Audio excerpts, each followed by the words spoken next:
Hi, I'm Hazel, and today we are talking about WoW reputations, specifically why you might want to catch up on old reps and how to go about doing it. So the way I see it, there are 3 good reasons for collecting old reps. The first one is for the rep collecting meta rewards. As you earn more and more Exalted reputations, you'll get achievements that come with extras like titles and a mount. So at 40 Exalted reputations, you will unlock the title Your Name, the Exalted. At 60 reps, you become Your Name, the Beloved. And at 100 Exalted reputations, you unlock the title Esteemed, Your Name, and the Pureheart Courser Unicorn mount. If you need a little extra incentive, that and other unicorn mounts will be able to fly in Shadowlands. Also, a fun fact about rep collecting meta achievements, you do not need to earn all of the reps on one character in order to get the meta achievement. As long as you have them completed somewhere, they will count.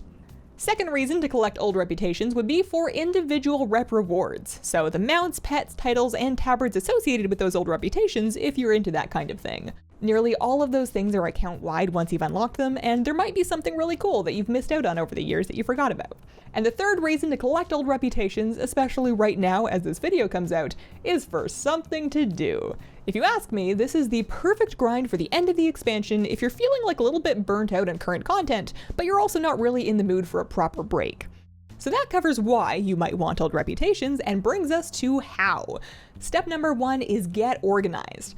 There is an add-on called Pretty Reps that will track finished reputations across characters and kind of combine them all into one universal rep sheet that shows you what you still have to do and what you have already finished, even if you finished it on an alt that you're not currently logged into. So the way this works, you're going to want to install the add-on and then log into each character that you have to track their combined reps with Pretty Reps. While you're doing this, don't forget that you can easily restore a deleted character once every 7 days. I'm definitely somebody who has like past mains from past lives that were deleted across servers, so I have been restoring them one by one to like check for any reps that they might have completed or, toys that they earned but never learned to add to my collection. I love that this gives me the feeling of getting to properly fill out a reputation sheet without worrying about redoing reps I may have done on other characters. And also, if you never quite finish one of these reputations, you can mouse over the rep and it will show you the highest reputation that you've earned and who earned that rep, because you might want to log back into whatever character that is and finish it from the latest point that you got to. So you're organized and you know what you still need. Step number 2 is to make the best use of rep buffs that you can. That could mean grinding on a human character if you have one, assuming that you're not fussy about having all of the green bars done on your main. Humans get an extra 10% rep earned from their racial ability, and if you're starting a rep from scratch anyways, you may as well get it done a little bit faster. Also check to see if the Dark Moon Fair is up. That also offers a 10% rep buff. That starts on the first Sunday of every month and lasts for a week. While the fair is up, you can head down there to hop on the carousel and get your 10% reputation from your Wii buff for an hour, and if you are really sick and tired of going all the way back to the Dark Moon Fair to reapply that rep buff every hour, consider buying some Dark Moon top hats from a vendor so that you can reapply your buff out in the field. Those cost 10 Dark Moon prize tickets each, but if you've already bought everything that you need from prize tickets, then you may as well stock up so you don't have to keep going back, because that's the worst part. Another rep buff you can make use of comes from Guild Battle Standards. These are easy to forget about. This is an item that you will plonk down in the field and it will give you improved reputation for killing monsters as long as you stay in range of it. You can use this for dungeon reputation farms and outdoor mob grind farms. So the Battle Standard of Coordination gives 15% extra reputation from killing monsters, and it can be up for 10 minutes on a 15-minute cooldown, which gives you 66% uptime if you can stay in range of it. I wouldn't wait around for the cooldown for every boss that you kill, but just use it whenever it's convenient. You can buy the Battle Standard of Coordination from a guild vendor if your guild has completed the achievement for completing world quests. There are also lesser versions that offer less rep of the banner, but they share a cooldown, so assuming that you can get it, use the highest version of it. You can also get an extra reputation buff from certain holidays. If it happens to be Hallow's End or Pilgrim's Bounty, make sure that you pick up the seasonal buff.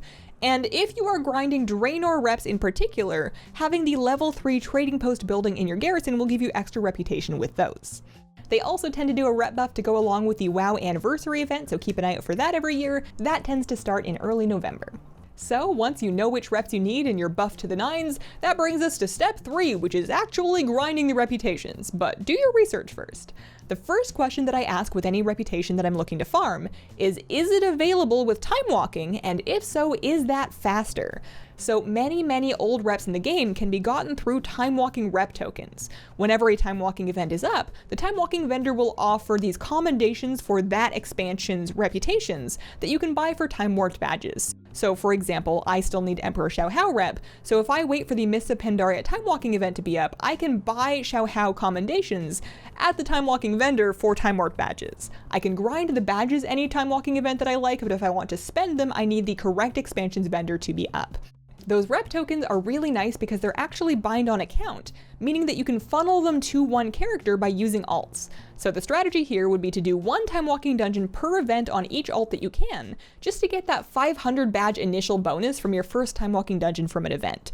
Take those badges, buy rep tokens, mail them all to the character that's actually grinding the rep, and then rinse and repeat. Now, there are some caveats here. Currently, Classic, Legion, and BFA expansions do not have access to Timewalking, at least not as of the making of this video, so you cannot use this method to buy badges for those reputations. That could change in the future, though. Also, some reps are so easy and quick that you may be better off doing them normally, and then saving your time-warped badges for tougher rep. Assuming that you decide not to go with the Timewalking grind for your next reputation, now it's time to check Wowhead comments for advice, tips, and farming spots to figure out the fastest way to get it the old-fashioned way. I like to read the reputation guide if there is one for a given reputation, but also just look at the reputation regularly and then check the comments, sorting by both top but then also new, because rep farming can change over time, and maybe there's some update in the newer comments that will help you more than a rep guide that was written way back when the rep first came out.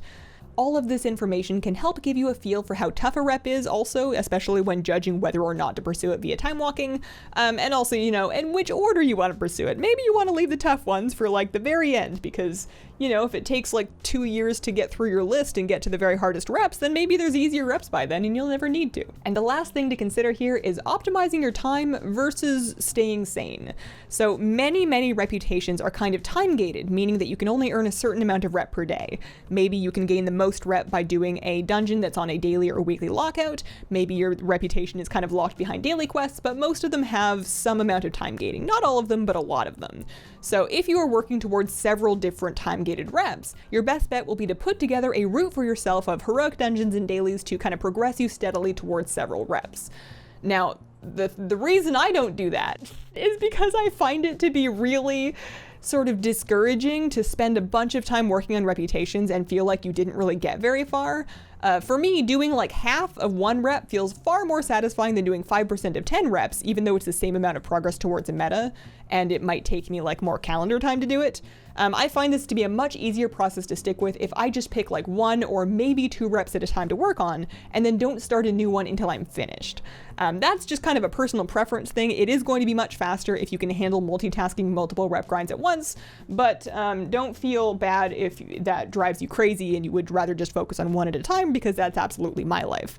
And that's it. Thank you so much for watching, good luck farming, and have a wonderful, wonderful day. Bye.